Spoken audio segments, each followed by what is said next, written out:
Among the Osmot people of New Guinea, there exists a way of life that has remained unchanged since the Stone Age.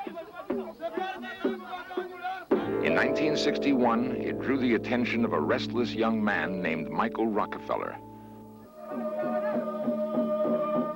For the primitive Osmot tribes, life is a continual interaction of ghosts, spirits, and magic. Tribal warfare is commonplace and expected. Death must be met with revenge. Among these fierce Aboriginal men, Michael Rockefeller traveled to study and learn. In their midst, he disappeared and was never seen again.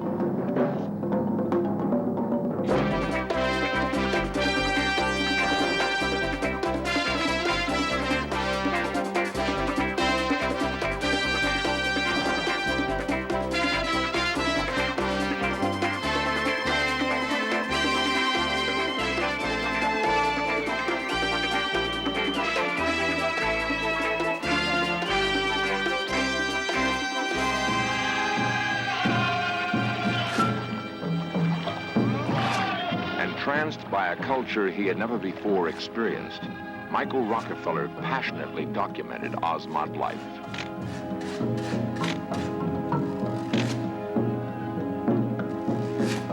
The Osmot was an adventure beyond his wildest dreams, yet one from which he would never return.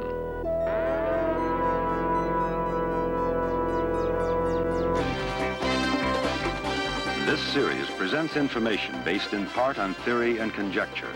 The producer's purpose is to suggest some possible explanation, but not necessarily the only ones, to the mysteries we will examine.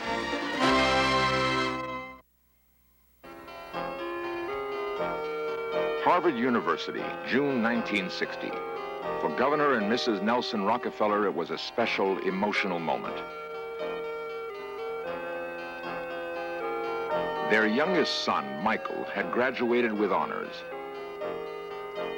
Ahead of him lay a life filled with promise and great opportunity. At 22, Michael Rockefeller was the most outgoing and restless of the governor's 3 sons and 2 daughters. He loved travel and people, and within 6 months he was half a world away in the remote highlands of Dutch New Guinea. Michael had joined an anthropological expedition to study and record a Stone Age tribe called the Dani. Sensitive and enthusiastic, he took special pleasure in his work.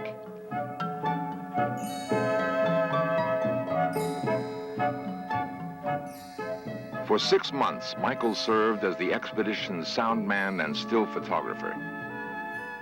When his work was over, he was drawn to another part of New Guinea, to a people called the Osmot.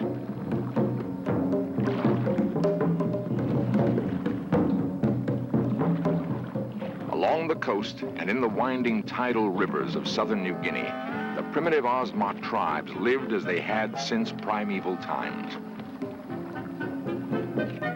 Michael Rockefeller traveled throughout the region, fascinated by the Osmot culture and way of life.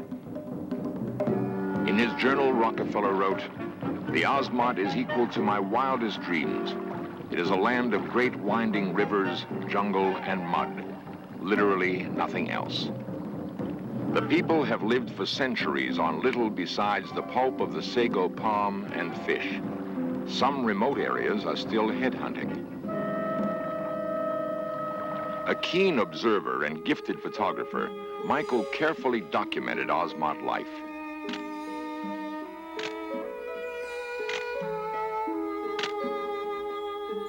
In the Osmot people, Michael sensed a nobility that he admired and compassionately recorded.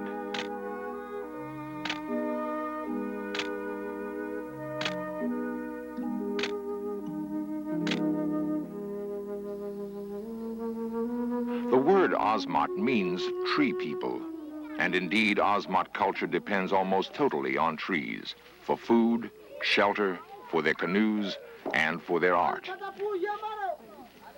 The Osmot even believe themselves to be descended from trees. Their mythology tells of a great magician who wandered their uninhabited land. Out of loneliness, he carved human figures from mangrove wood. He beat softly on a drum and brought the figures to life. Thus, the Ozmot came to be. The Ozmots still believe that their spirits reside in trees. The felling of a mangrove tree begins an ancient ritual that intermingles art and violence.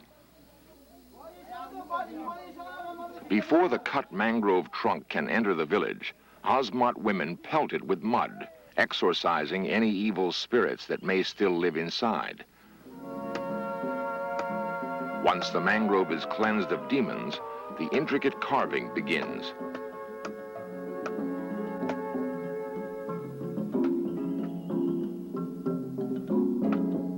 Shaped into the head of dead ancestors and kinsmen, the carving becomes a vital link between the material and spiritual worlds.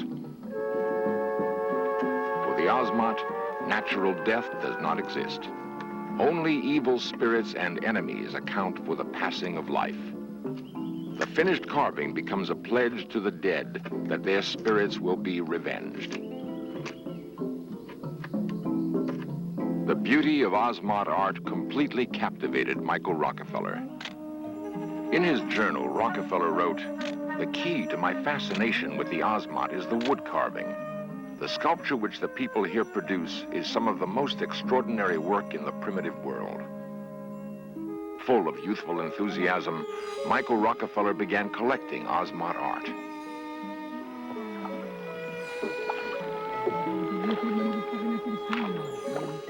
As he journeyed from village to village, Michael observed the subtle details of Ozmot life. He wrote, "The rowers placed little effort behind their strokes, allowing the outflowing tide to carry the prows easily along."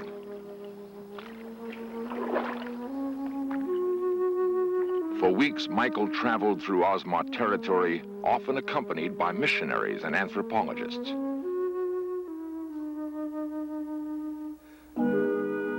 Gradually, he began to amass a wide collection of carvings. He dreamed of an exhibit that would pay tribute to the Ozmot's amazing creativity. On November 18th, 1961, Michael Rockefeller embarked on a native catamaran for a village up the coast. With him was Dutch anthropologist Renee Wassing and 2 native guides.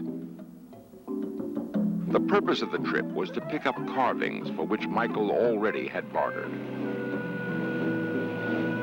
The makeshift catamaran was powered by only a single outboard motor. Michael had been warned of dangerous, unpredictable currents. At the mouth of the Islandan River, a massive tidal surge suddenly drowned the motor and capsized the boat.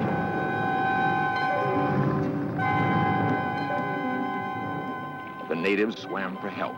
Rockefeller and Wassing clung to the boat, hopelessly adrift. After a night in the water, fearing the natives had failed, Michael decided to go for help himself. Using 2 empty gasoline cans for extra buoyancy, he swam for shore. Michael Rockefeller and Renee Wassing didn't know it, but their native guides had made it back to land. The closest village was only 11 miles away. Yet, in the thick jungle and deep mud of the Ozmot coast, the trek for help took nearly a day. When Dutch authorities finally learned of the accident, a full-scale search was launched immediately.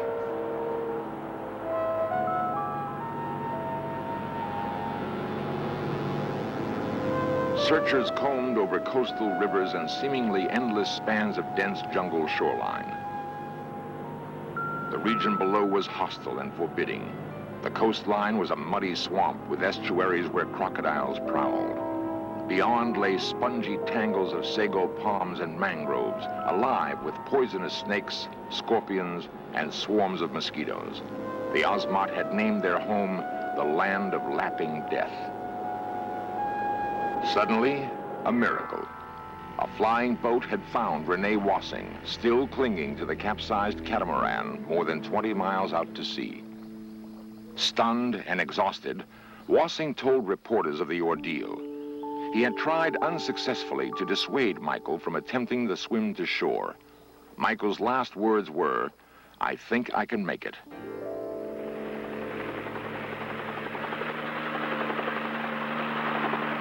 Now the massive search efforts concentrated on Michael.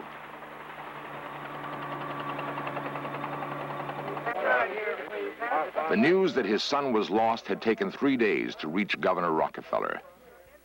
Stunned and disoriented, he tried his best to deal with an endless onslaught of questions. I'm headed out there.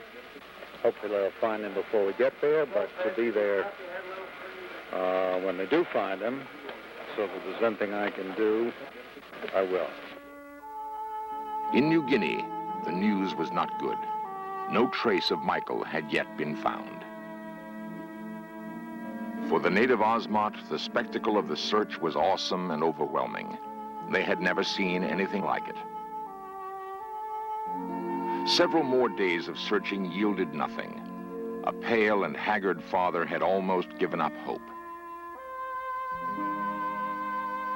Then, the first clue.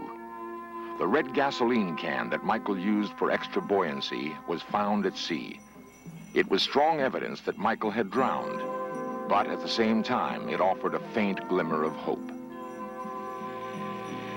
5,000 natives began searching up and down the New Guinea coast, looking for any other trace of Michael. Nothing was found.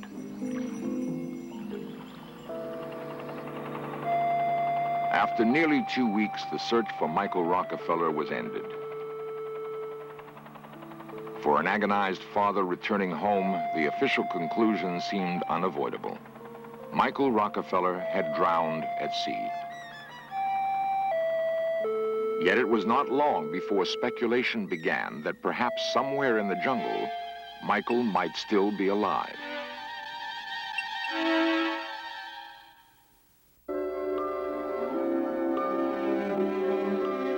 New York City, 1968. 7 years after Michael Rockefeller's disappearance, one man was led to begin a personal search for the missing Rockefeller. Milt Macklin, a writer and magazine editor, was met in his office by a secretive man who would call himself only Donahue. Donahue told Macklin that several months before, on a tiny island called Kanapu, he had seen and talked with Michael Rockefeller. Intrigued with the story, Macklin made plans to go to New Guinea. Macklin's information from Donahue was sketchy, but he had decided to follow the difficult route.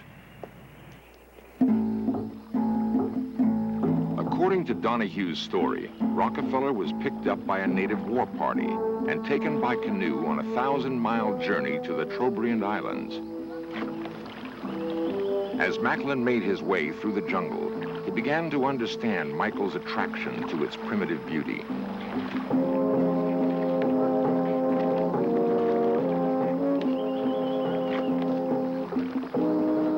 After several days' travel, Macklin reached a major village of the Trobriands. A local chief knew of Kanapu Island and described its general location. It was a long journey by native standards, but at last Macklin's destination seemed within reach.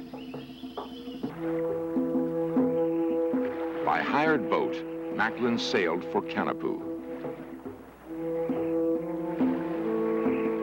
Even on the best local charts, it was but a speck. Finally, the island appeared, like a vision from a storybook.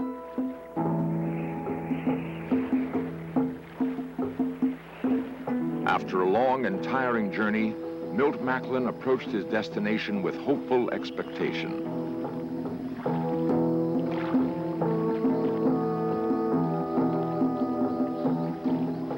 The island was a paradise, a beautiful tropical refuge.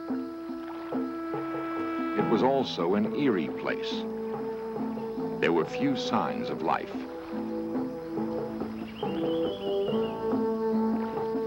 A careful search led finally to a makeshift shelter.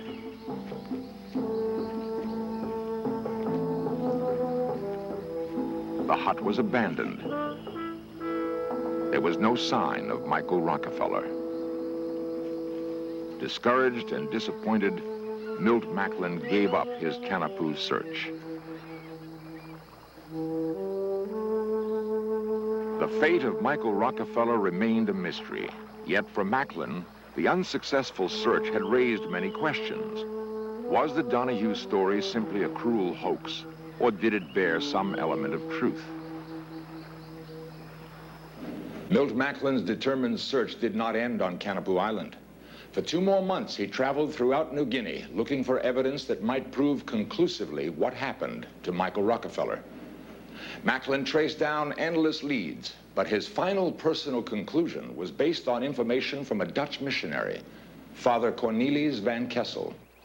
Van Kessel had heard rumors from natives that Rockefeller was captured and killed near the Osmot village of Oats-Janep. A war chief named Ajam was mentioned in the rumors as the man who might be responsible. Recently, the chief of Oats-Janep was interviewed. He recalled the search for Michael Rockefeller. There were many airplanes and boats. We were afraid and blocked our river with trees. Our enemies in the other villages all say that we killed him. They want us to get into trouble. I am the chief. If we killed him, I would know.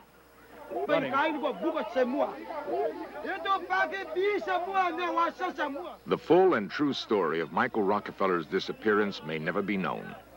If the answer lies among the Osmot, a nearly impenetrable cultural curtain prevents a final solution.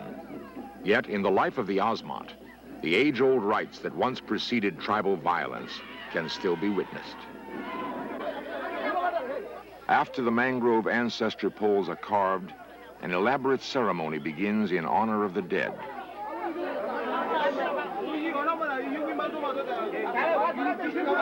In the minds of the Osmot, life, art, magic, and death are inseparably interwoven, each continually affecting the other. Members of neighboring villages are ritually adopted by the celebrating tribe. Traditionally, however, they are the first to be killed when an intertribal feud arises. It is an accepted part in an ancient cycle of warfare and revenge.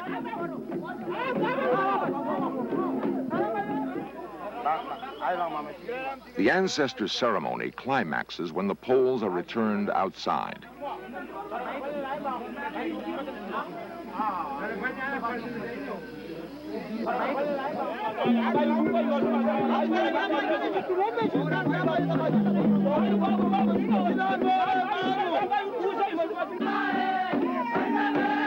In mock battle, the entire village dances around the symbolic poles. Only a generation ago, the ceremony would have led to a revenge attack on a rival tribe. But headhunting has been outlawed. An age-old way of Osmot life has been brought to an end.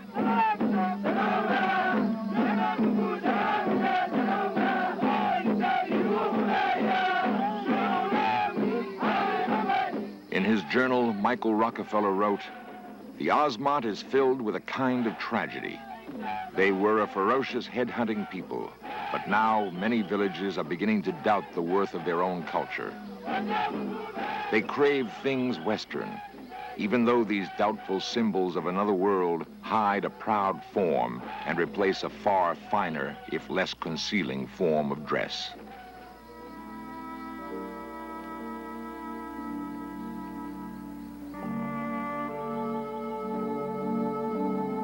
Perhaps Michael Rockefeller's dedication to the Osmot was part of a larger personal quest for self-understanding and universal values which could guide him through life. I'd like to just say a word about Michael himself. Ever since he was little, he's been very aware of people, their feelings, their thoughts. He's a person who has always loved people and been loved by people.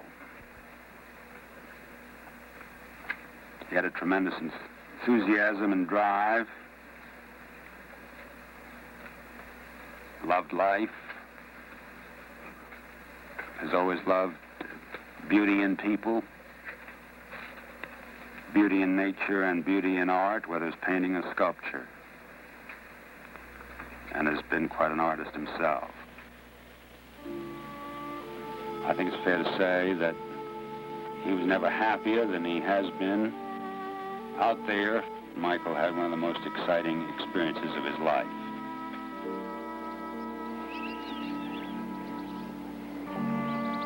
The mystery of Michael Rockefeller's disappearance may never be solved, but his passion and spirit will live on in his pictorial record of the Ozmont.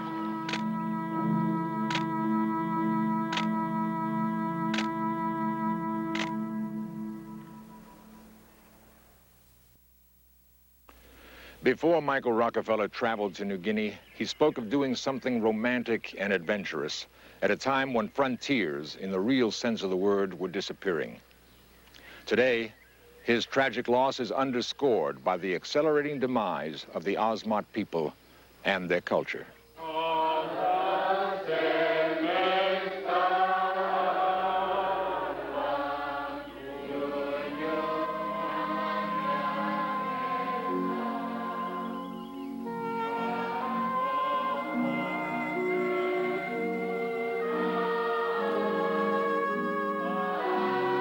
While in New Guinea, Michael Rockefeller wrote, "The West thinks in terms of bringing advance and opportunity to such a place.